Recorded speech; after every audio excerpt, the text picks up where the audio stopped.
আমার কাছে মনে হয় প্রথম ভালোবাসা বলে জীবনের কোনো কিছু নাই।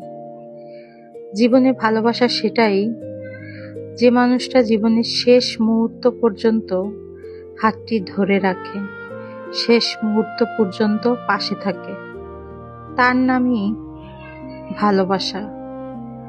আর যেগুলো জীবনে এসেছিল, চলে গেছে, সেই স্মৃতি মনে করে নিজের জীবনে কষ্ট পাওয়াটা, এটা নিজের বোকামি। তো এটাও কেটে যায়, সময়ের সাথে সাথে স্মৃতিতেও মরীচিকা পড়ে যায়।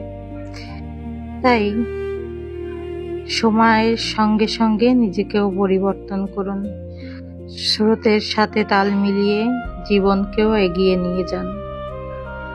ভালোবাসা বলতে আসলে প্রথম আর শেষ নাই। ভালোবাসা তো সেটাই, যে ভালোবাসা পাশে থাকে, সাথে রাখে, একসাথে হাঁটতে চলতে শিখায়, হাতটাকে কখনো ছেড়ে দেয় না, একা করে রাখে না, একা পথ চলতে দেয় না। ওটাই ভালোবাসা। ধন্যবাদ।